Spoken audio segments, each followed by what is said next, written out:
name of Jesus. Lord, we want to teach your word. We pray that you give our listeners understanding. Amen. Friends who are listening to us, we want you to listen to this sermon this evening. This is from Joshua chapter 3.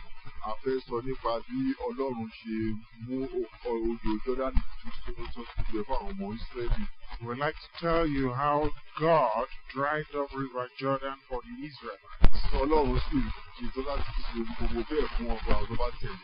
And bear in mind that God is ready to do such things for anybody who follows Him. The Bible says that after the Israelites has been in the wilderness for about 40 years, because they did not do the instructions of God in the first place, because they should not be wandering for 40 years.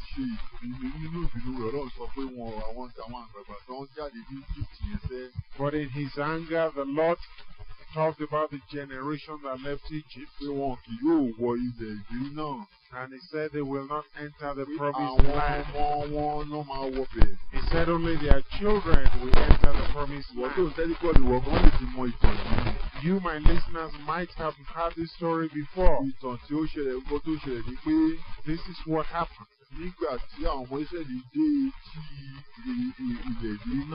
When the children of Israelites were at the bank of the promised land,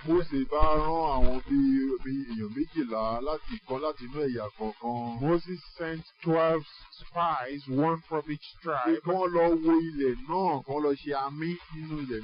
that they should go and spy on the promised land and see if truly it's like the land that God promised them, and spy on the different types of people that dwell on the land.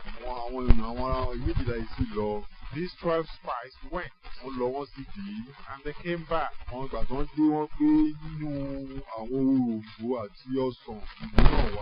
after, when they returned, they brought fruits from the land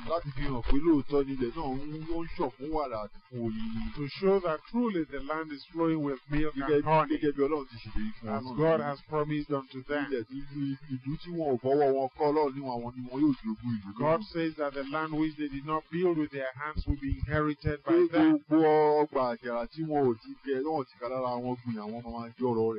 promised that all the gardens that they did not plant, they will inherit those. And indeed it was so. As they had, when they looked at the land, it was flowing with milk and honey. But 10 out of 12 of the spies came back with evil reports. Very bad reports. They said, well,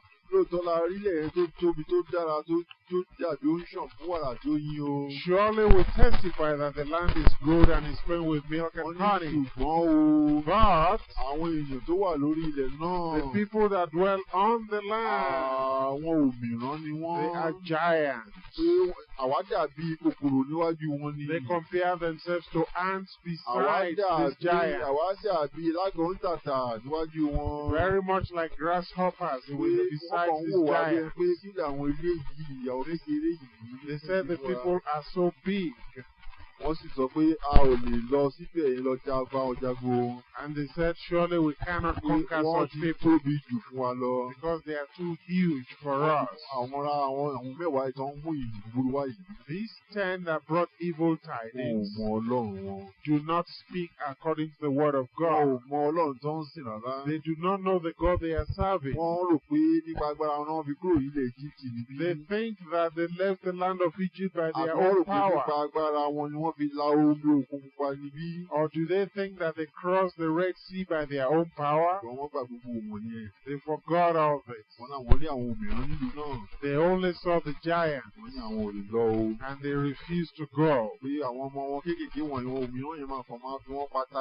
believe that the giants will kill easily their children.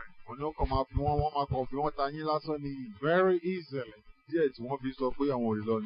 And that's why they refused to go. And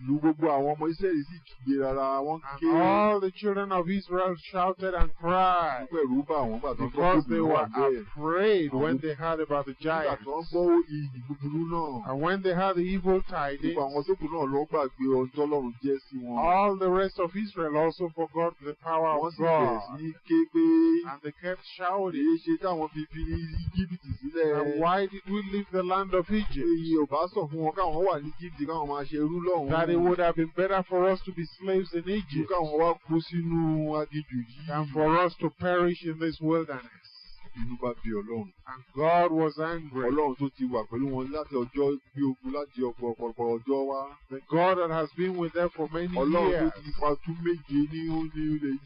and has performed wonders in the land of Egypt in their presence. And God has done the undoable, performed the miracle of the Red Sea, brought drinking water from the dry rock. They forgot all those. They thought only Moses the man was directing them. And they truly believed that they will perish if they fight with the giants. And God then said that these church people will not enter into the promised land. And their children that they think will be perished by the giants will enter into the promised land.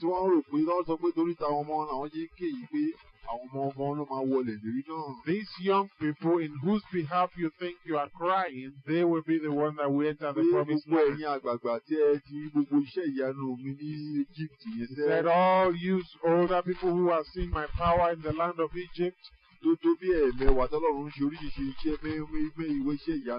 all the mighty wonders and signs that I have performed, you shall not enter the promised land. And God then allowed them to continue to wander in the wilderness. For 40 years they were in the wilderness. They did not enter into the promised land until all of the elder people died. And all those who were soldiers, and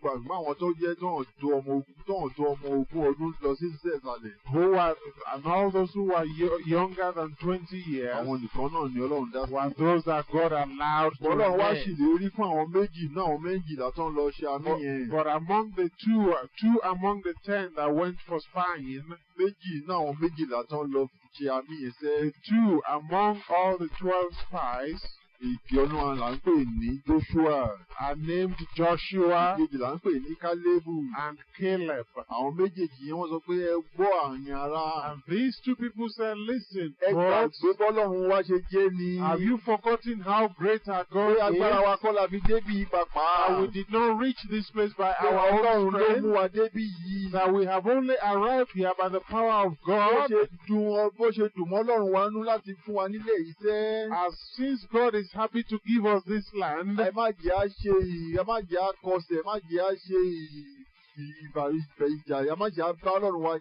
us not fight against God by doubting. Let us know that God has the power to give us this land. All these giants that you are looking at, they are nothing. Because they are just a sand made by God. I want you to know that when the Spirit is taken away from man, even a giant will fall down like a statue. Let us not cause God to be angry. We are able to fight these people. What did the people do to these 2 men? They took up stones and wanted to stone them to death, and they should keep quiet. Hallelujah. Praise the Lord. Kí ni Ọlọ́run wá ṣe o? But what did God do? Ọlọ́run sọ pé àwọn méjì tí wọ́n sọ̀rọ̀ ohun dáadáa yẹn sẹ́. He said these two people who spoke according to his word. Ó ní àwọn ni wọ́n máa wọlé lérí yẹn. He said they are the ones that will enter into the promised land. Mo fẹ́ kó mọ̀ pé àwọn méjì yẹn nìkan ṣoṣo. I want you to know that only those two people. Láàárín gbogbo àwọn àgbàgbà tó ń ju ẹgbẹẹgbẹ̀rún bíi mẹ́wàá lọ. Among the older the generation that was probably up to 1 million. Àwọn méjì yẹn ni géńdé méjì tó wọ́n. Only these two people enter into the promised land. Àwọn méjì yẹn ni wọ́n mú àwọn ọmọ kéékèèké wọ̀nyẹn wọlé nígbà tí These are the two that took all the younger generation after they grew old into the promised land. Lóòótọ́ làwọn náà láti dúró pẹ̀lú àwọn àgbàgbà yẹn fún ogójì ọdún. Surely these two also suffered 140 years in the wilderness with the older generation. But they did not die. Because God was with them.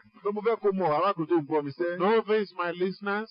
Ọ̀pọ̀lọpọ̀ ló jẹ́ pé inú ìwà búburú wọn máa ń ran àwọn olódodo lára.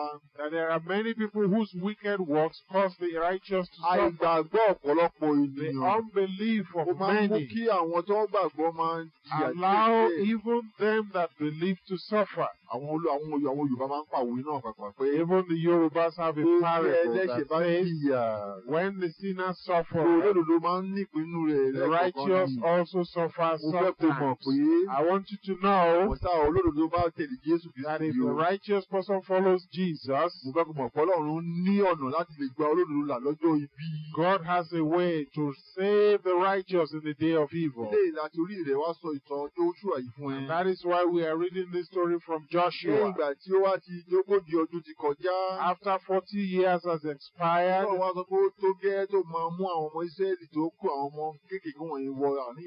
God says it is now time for the new generation to enter the promised land. Even Moses himself has died at that time. And God ordained Joshua as the leader that will take them to the promised land. In Joshua chapter 3, that's where we are reading when God wants to make them cross River Jordan. This is a big river. I want you to know that God is not afraid of anything. I tell you what happened when they want to cross the river. When the river of Jordan is filled to the brim, that is when God says they should come and cross over. Because God is not afraid of a filled river. Praise the Lord. That's what I want you to know. That our Jesus Christ has all power to save us. All power in heaven and on earth in his hand. He's not afraid death. When he came to the world, he said he has power to lay down his life and to raise up his life. Because there is nobody that has taken his power from him. Hallelujah. Praise the Lord. Jesus Christ has power to save you. All power in heaven and on earth is with him. As we are talking about Joshua, as the river Jordan is filled to the brim, if as men, if as men we are trying to cross the river, or maybe we'll be thinking of building a ship, or maybe we're trying to build a bridge across the river, or perhaps we'll be thinking that we should wait until the river goes down, until the river Jordan dries up, and dries up for us to cross. Or wait for the dry season. When it doesn't rain anymore, then the river would have dried up. God doesn't think that way. Because God is not afraid of anything. For he created heaven and earth. He is the creator of everything. The hills and the mountains. Praise the Lord. God says when the river has filled up to the brim, Joshua, be ready to cross now. This takes faith. dáhùn ìgbàgbọ́ èèyàn ò gbàgbà But náà. God wants to try our faith Nígbà sometimes. tí ohun gbogbo bá bẹ̀rẹ̀ sí ní ṣe mìyìmìyì bẹ́ẹ̀. Because when everything is in good shape, ìgbà tí gbogbo bá bẹ̀rẹ̀ sí ní ṣe wìtìwìtì tó dàbí gbogbo ń dàrú. when everything seems to be in trouble, ìgbà yẹn lọ́lọ́run máa sọ pé dìde. that is when God will say, rise Ó up sọ pé báyìí and lórí speak. má ṣe bẹ̀rù ohun tó rí Don't be yẹn. afraid what you are Ilé about tí wọ́n to rántí see. ìtàn tí nígbà tí Jésù wà nínú ọkọ̀ This ojú omi kan. reminds us of the story when Jesus was upon the ship. Tó pẹ̀lú àwọn ọmọlẹ́yìn rẹ̀ fẹ́ da odò òkun Gálílì kọjá. When he and his disciples were riding on the Sea of Galilee, Bíbélì sọ pé the Bible says Jésù sì wà nínú ọkọ̀ ó sì sùn. that Jesus was sleeping in the ship. Hallelujah. Praise the Lord. Ọlọ́run ò bẹ̀rù. God is not afraid. Gbogbo nǹkan lè máa dàrú lójú ọ̀run. Everything might be held as Ṣùgbọ́n àwọn tó shelter. jẹ́ ti Ọlọ́run But sẹ́ those that are of the Lord, ọkàn wọn balẹ̀ ní. they are Wọ́n confident máa sùn ní. and they will rest in the Jésù Lord. Kristi ló sùn Jesus lórí Christ àlàáfíà was ló fọkàn sleeping balẹ̀. in peace even at that time. Àwọn tí wọ́n ní ìgbàgbọ́ tó. Those who do not have Àwọn enough faith, ọmọlẹ́yìn rẹ̀ tí wọ́n tí ì ní ìgbàgbọ́ his tó sẹ́. disciples who do not have strong Wọ́n ń faith, bá omi, wọ́n ń bá ìjàkadì. they were struggling with the storm Láti di ọkọ̀ òmùgọ́jọ́ má dànù. to hold on to the ship so that it doesn't fall Jésù down. ń sùn nínú ọkọ̀. But Jesus was resting Wọ́n and nígbà tí sleeping. ó di pé agbára wọn ò ká ìjì yìí mọ́. But when they could not stop the Ó sọ storm, pé wọ́n sáré pé Olúwa. then they called upon the Wọ́n Lord jí Jésù Kristu and Olúwa. woke Jesus Pé up. Olúwa gbà wá. Lord, save us. Ó ti ẹ̀gùn náà ní ìwà ni pé a Don't fẹ́ you kú ni. even care that we might perish? Jésù sì dìde. And Jesus rose up Jésù sì sọ̀rọ̀ sí omi. and spoke to the Ó sì sọ̀rọ̀ storm, sí afẹ́fẹ́. and he spoke to the Ó air, ní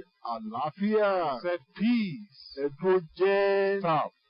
Ohun gbogbo sì dákẹ́ rọ́rọ́. Everything was calm. Hallelujah. Praise the Lord. Èrú yẹnu ya gbogbo àwọn ọmọ lẹ́yìn. All the disciples were surprised. This is what we are saying. Nígbà tó bá dàgbé gbogbo ń dàrú Now, yẹn. when it seems like everything is Ìgbà collapsing, ẹni Ọlọ́run máa ń dìde. that's when God Àwa rises. èèyàn náà mọ̀ pé a máa ń mọ̀ nígbà This gbogbo. we know as men Nígbà gbogbo also. tó jẹ́ pé nígbà tí agbára ènìyàn bá ń dópin. That when the power and wisdom of man has come to an Nígbà end, tí ìrànlọ́wọ́ ẹ̀dá bá pin. and all that we can do as men has ended, Ìgbà náà ni ìrànlọ́wọ́ Ọlọ́run máa ń then the dìde. help of God rises. Ọlọ́run máa ń gba àwọn èèyàn láyè láti ṣe gbogbo agbára wa tó. God always allows us to try all that we can. Nígbà tá a bá wá ké pe Olúwa. And then after we start calling upon Tó ní pé a God, ò lè ṣe ju báyìí when we lọ. know we cease, we can't do Ọlọ́run máa anything ń anymore, dìde tì wọ́n then láti God láti rises gbà to wá. help. Hallelujah. Praise the Bẹ́ẹ̀ gẹ́gẹ́ Lord. ló ṣẹlẹ̀ ní ìgbà ayé Joshua So yìí. was it in the days of Nígbà tí Joshua, omi òkun odò Jọ́dánì yẹn kó àkúnyàsẹ́. when River Jordan was filled to Ọlọ́run the sọ pé brink. kí wọ́n lò dìde ó ti tó God wá said sí they oṣù should stand up láti and kọjá odò náà. cross over the river. Ọlọ́run wá sọ pé wọ́n máa kọjá odò Jọ́dánì yìí. And God said they will cross over the river Ilẹ̀ ìgbèrèkù náà sì máa kọjá rẹ̀. on dry land. Láti Joshua orí kẹta sẹ́. In Joshua chapter 3, Ẹ̀já ka ẹsẹ̀ ìkẹẹ̀dógún. let us read verse 16. Ẹsẹ̀ ìkẹẹ̀dógún rẹ̀ sọ pé It says, bí àwọn tí ó ru àpótí sì ti dé Jọ́dánì. and as they that bear the ark were come unto Tí Jordan, àwọn àlùfáà tí ó ru àpótí náà sì tẹ ẹsẹ̀ wọn bọ etí omi náà. and the feet of the priests that bear the ark were dipped in the brim of the water, Nítorí pé odò Jọ́dánì á máa kún pò. for Jordan overfloweth A all máa his kún pò banks gbogbo bèbè rẹ̀ ní gbogbo àkókò ìkórè. all the time of harvest, Ní omi tí ó ń ti òkè ṣàn wá dúró. that the waters which come down from above stood and Ó rose sì ga lé òkèrè bí òkìtì ní Ádámù.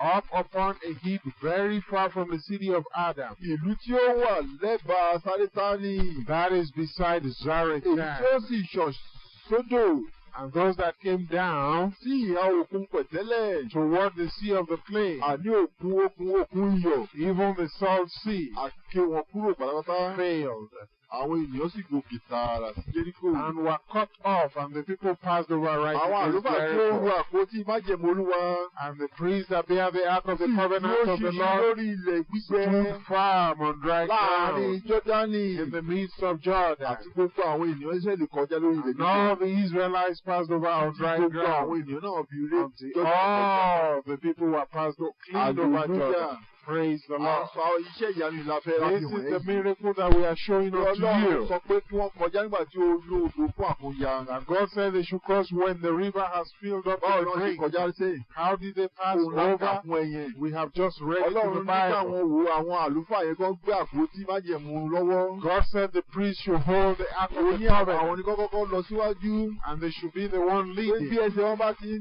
wọ inú omi odò Jọ́dánì And yẹn. as soon as their feet touch the dry ground, Lọ́gán lé odò náà máa gbẹ. instantly the river will dry up. Bẹ́ẹ̀ ni Jésù sọ. And so the Bible Ó sì says, rí bẹ́ẹ̀. and it was so, Pé odò yẹn ṣàdédé gbára rẹ̀ jọ sókè ó dàbí òkìtì that the lọ́ọ̀kan. river gathered together like unto a heap, Omi sì wá gé kúrò kò tàn mọ́. and the river didn't flow anymore, Ilẹ̀ sì di gbígbẹ. and the dry ground appeared. Àwọn ọmọ iṣẹ́ sì kọjá. And the children of Israel passed over. Hallelujah. Praise the A sọ Lord. nípa agbára iṣẹ́ This ìyanu is Ọlọ́run. the power of the miracle power of God. Pé ṣẹ́ And we are showing unto Ọlọ́run you tó ń bá wọn nígbà that náà. God that was with them at that Ọlọ́run náà ni à time, ń sì ti the sí. same God we are serving today. Ọlọ́run náà lẹ́yìn náà sí. Yes, we are serving the same Mo fẹ́ God kó mọ̀ today. pé Jésù Kristi ni Ọlọ́run náà. Jesus is this Mo lè God. sọ pé báwo la ṣe lè sọ pé. How can we say that? You might say, because the Bible says, and all the prophets said it. In the book of prophet Isaiah, Ó sọ pé it says èmi àní èmi ni Olúwa. that I am the Pé Lord. ògo èmi kì yóò fi fún And ẹlòmíràn. my glory will I not give to unto Torí any èmi kì other. yóò sì bá èrè gbígbẹ́ kankan pín ògo mi. And I will not share my glory with any other God. Hallelujah. Praise the Lord. Ọlọ́run tó sì gbẹnu Aísáyà sọ̀rọ̀ níjọ́ And náà. God that spoke by the mouth of Isaiah in those days, Aísáyà náà sọ̀rọ̀ lọ́jọ́ he náà. spoke by the lọ́jọ́ kan. same mouth of Pé Isaiah, a máa says bí ọmọ kan fún ni. that a son shall be born. Ọmọkùnrin tá yóò bí fún ni iṣẹ́. And this son, A ó máa porúkọ ọmọkùnrin náà ní Name Ọlọ́run shall be- alágbára. his name shall be called Almighty Ó ní àwọn God. porúkọ ẹ̀ ní ìyanu. His name shall be called Wonderful, Olùbánidámọ̀ràn. Counselor, Ọlọ́run alágbára. Mighty Bàbá God, ayérayé. the everlasting Ọmọ aládé Father, àlàáfíà. and the Prince of Peace. Eléyìí ni Jésù Kristi. This is Jesus Jésù Christ. ni ọmọ náà tí ó wá He sórí ayé. is the Son that came Ọlọ́run to the ló fẹ́ world. ara ẹni òun ló wá It sórí was ayé. God that came in human Àti tí a flesh. ti sọ tẹ́lẹ̀ náà wà tó wà gbogbo púpọ̀ And púpọ̀. we have explained this in many of our prior A ti sọ pé preachings, a tún ti sọ nípa ẹnu wòlíì Aísáyà náà. wherein by the mouth of the prophet Isaiah we Ọlọ́run tún explained sọ pé that God also wúndíá said kan yóò that bímọ. a virgin shall conceive Ó and máa give fọmọ birth, náà ní whose name Ìmánúẹ́lì. shall be called Emmanuel, Ọlọ́run wà which lójú by wa. interpretation means God with us. Níbi Ọlọ́run fẹ́ di kàdára rẹ̀ wá sórí That ayé is, nígbà náà God ló sọ. himself wants to come unto the Ọlọ́run ti earth. ẹnu wòlíì Aísáyà yẹn sọ pé òun fara òun ń bọ̀. By the mouth of Isaiah, God is saying that he will come as a man. Lóòótọ́ sì ni Ọlọ́run wá sórí ayé. Truly, God came as a man. Ó wá bí He was ènìyàn. born like a man. Kò ní bàbá lórí ayé. He had no human father. Ẹ̀mí Ọlọ́run tó wà The Spirit of the Lord that was in wọnú heaven wúndíá ni. moved upon the virgin Ó sì wọnú ẹyí kan bẹ́ẹ̀. and entered into and conceived, A sì bí gẹ́gẹ́ bí ènìyàn. and he was born as a man. Ó sì fẹ̀mí rẹ̀ lílẹ̀ fún ìwà àti fún èmi. And he gave down his life for you and for Ó me, wá láti fẹnu láti tọ́ ikú wò fún ìwà àti fún èmi. because he came to taste of death for you and for me. Tọ́ ikú wò The fún ẹ. Bible says Jesus has tasted death for Báwa us, kó má bàa nílò láti tọ́ ikú wò that mọ́. we might not die Olóòtú Jésù anymore. fẹnu rẹ̀ sọ pé wá pé. That is why Jesus says Wọ́n bá ń tẹ̀lé ọ̀rọ̀ mi sẹ́. that if you follow my Wọ́n word, kì yóò rí ikú you shall not see death. Àní ikú ara yẹn sẹ́ Jésù lágbára láti dáàbò bò wá kúrò. Even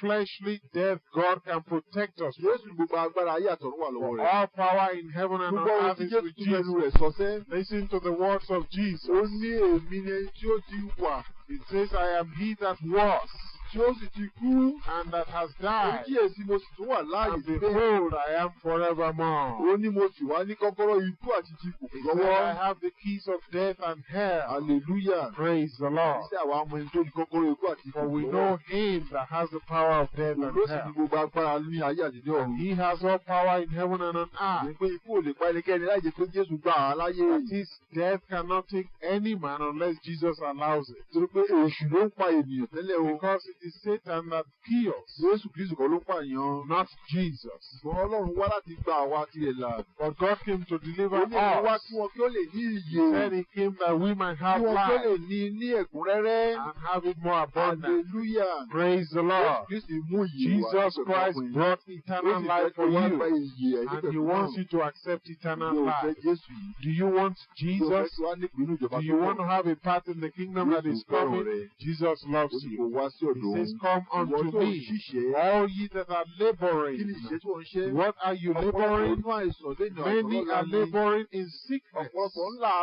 láàgùn láti lè ṣe They are wá being oúnjẹ. laboring to earn their wages and eat. Mo fẹ́ kó mọ̀ pé gbogbo wọ̀nyí ní ìgbèkùn tó wá sórí ilẹ̀ ayé. This is due to the curse that came upon Láti ìgbà man tí Ádámù ti dẹ́ṣẹ̀. since Adam sinned. Bíbélì sọ pé The Bible nígbà tí says Ádámù dẹ́ṣẹ̀ lọ́jọ́ kìíní that yẹn. when Adam sinned in the Ọlọ́run beginning, sọ pé God said, nínú èébú ojú rẹ ni ìwọ yóò máa jẹ. in your sorrow shalt thou eat. Ohun tó mú kọ́pọ̀lọpọ̀ láti ṣe làálàá láti And this is why bá tọrọ many kọ́pọ̀ tó has to labor before they can earn any wage. Ṣùgbọ́n mo fẹ́ kó mọ kíní kan. But I want you to know one thing. Ọlọ́run ṣe ìdílé olùgbàlà o. God gave the promise of a Olùgbàlà yìí desire. wá láti gbà wá là fún gbogbo The ègún yẹn. Savior came to save us from all that cost. Nínú ègún wọ̀nyẹn sẹ́. From all Kò that yẹ ká máa cost. rìn nínú ẹ̀mọ́ tó bá We ti should not Jésù. walk therein anymore if you Nítorí have pé ó wá láti Jesus. gbà wá là fún Because gbogbo He came to ègún yẹn. deliver us from that cost. Ègún ikú ni o. Cause of death, Ègún wàhálà the ìlàálàá cause ni. of labor, Ègún àìsàn àti the ìgbòho cause ìyà of yín lórí. sickness and Jésù disease. wá láti gbà wá fún Jesus has come to deliver us from Láti wá those. sọ̀rọ̀ Jésù You náà. must come unto Olóòrùn yóò Jesus. fún ẹ ní ìsinmi. He said He will give you rest. Ó ti fi ẹ̀jẹ̀ rẹ̀ rúbọ Because fún He gbogbo has, ènìyàn. His blood has been a sacrifice for all Ọlọ́run men. ti fẹ́ ó gba ìrúbọ náà. Jesus, God has accepted that sacrifice. Ìrúbọ kan tó lọ́rùn fẹ́ gbà nìyẹn. That is the only sacrifice Kò God sí ẹbọ requires. àgùntàn àbí ẹbọ ewúrẹ́ kan tó lè ṣe There mọ́. is no other sacrifice of goats and rams that you Jésù can do Kristi ní anymore. ẹran ẹbọ náà. Jesus is the sacrifice, Àti rà wá padà. and by Him we have Gbogbo been ènìyàn ni redeemed. Jésù ti rà padà. Jesus has redeemed all Ṣùgbọ́n men. ìwọ ni pé ẹnìkọ̀ọ̀kan láti wá gba But each ìgbàlà of náà. us has to come unto Him for Tó o that bá sọ pé salvation. o gba Jésù. If you refuse to accept Ó ti Jesus, ká lára rẹ sọ pé o fẹ́ Ọlọ́run then by nìyẹn. your own willing you have rejected Ajá pé o ti God. ká lára rẹ sọ pé o fẹ́ lọ sínú náà ni. And you have said, proclaim that you want to go to hell. Ìwọ Ọlọ́run sọ pé iná ọ̀run àpáàdì yẹn ṣe àwòdà fún ènìyàn. Because the Bible clearly says that hell was not created for man. Adágún iná yẹn ṣe èṣù The àtàwọn lake ọmọ of ogun rẹ̀ fire dákú. was created for Satan and his Jésù angels. fẹ́ràn rẹ. Jesus loves you. Ṣùgbọ́n àwọn tó ń bá sọ pé èṣù náà máa But tẹ̀lé o. anybody who says he wants to follow the devil, Máa lọ sínú adágún then náà he pẹ̀lú will go Jésù. to the lake of fire with the Nítorí pé devil. Jésù sọ pé Because the Bible fún says àwọn ojo that the weak àwọn aláìgbàgbọ́ and the unbelieving àti gbogbo àwọn ìpín and gbogbo all liars yóò ní ìpín tí wọ́n shall have their own part in the lake of fire. Arákùnrin àtàlábì tó gbọ́ mi. Friends, Yóò fẹ́ ní ìpín do ìjọba you náà. want to have a part in the kingdom of Ìjọba God? Jésù padà bọ̀ sí. That in the kingdom of God that Jesus is bringing back? sọ pé kó máa bọ̀. Jesus is calling you Tó now. bá gbàgbọ́ If you believe in láti Him bàtísí rẹ̀. and you are Ìwọ baptized, yóò là. you shall be saved. Ṣùgbọ́n ẹni tí ò bá gbàgbọ́ yóò But dé it says those who do not believe are condemned already. Joshua yìí sẹ́. This we have told you about Joshua. Pé Ọlọ́run tí àwọn ọmọ Ísírẹ́lì sí nígbà náà tó That ṣiṣẹ́ the ìyanu. God that performed the miracles for the Israelites Tó rán wa níṣẹ́ yìí is náà. the God that is sending Orúkọ us rẹ̀ His náà message. sì ni Jésù. And His name is Jesus Christ. Ó ní orúkọ kan máa lé àwọn ẹ̀mí èṣù jáde. It says in His name we should cast Orúkọ out kan máa devils. mú àwọn aláìkọ́ awójú ríran. We should make the blind Ẹ to máa mú àwọn see. aláìsàn láradá. We should heal the sick. Lọ́fẹ̀ẹ́ la fún wa. You have been given freely, Lọ́fẹ̀ẹ́ ní káàdì máa fi and fún said freely you shall Àfẹ́ give. gbàdúrà fún ọ̀nà tó Now we gbọ́. want to pray for you now. If you have any sickness, I want you to bow down your head. Lay your hand upon where the sickness is. In the name of Jesus Christ, Lord, you are everywhere. As we are speaking from here, you are there where they are listening. In the name of Jesus, we command that all the disease will depart from them. And all you spirits of disease, we cast you out. Ní orúkọ Jésù In the Kristi. name of Ẹ má Jesus. tún jọ wọ́n lẹ́nu mọ́. Don't bother them Àmú wọn lára dá to ní orúkọ Jésù. They are healed in Jesus' name. Because it is Nípa written ìná Jésù that Kristi. by the stripes of Jesus we have been made whole. And so we heal them in the name of Jesus. In the name of Jesus. Àlàáfíà yìí fún wọn. Peace be unto them. Lẹ́tà sí wa. Right unto us. Wọ́n náà bẹ̀rẹ̀ sí ní ka Bíbélì lára You rẹ̀. begin to read the Bible every Ní káwọn ọmọ night. rẹ̀ máa kà fún ẹ tó bá lè Ask kà your á. children to read the Bible Wá to wá you. ẹ̀kọ́ Bíbélì àwọn ajíhìnrere And lọ. look for an evangelistic church to accept Bible study Kí wọ́n classes. kó lè mọ òtítọ́. So you might know the word of Òtítọ́ God. ní sọ ní di òmìnira. Because it is the truth that shall set you Òtítọ́ free. pé Jésù ń gbani là yín That sẹ́. it is true that Jesus Òtítọ́ pé said. Jésù ti fún àwa ènìyàn lágbára Proof sẹ́. that Jesus has Àwọn given us àbá power. tẹ̀lé. Those who are his Bó ṣe lè disciples. máa lo agbára náà. How you can use that power. Write to Evangelist Julius Ade, Gospel Distribution Ministry. If you have access to the internet, our web address is www.gospeldistribution.org. You have to spell that one out, gospeldistribution.org. Gospel distribution is one word. www.gospeldistribution.org. And you can send us email on the internet. Our email address is webmaster@gospeldistribution.org. webmaster@gospeldistribution.org. And you can also read all our literature on the internet freely. God bless you, and we'll see you again next time. In Jesus' name.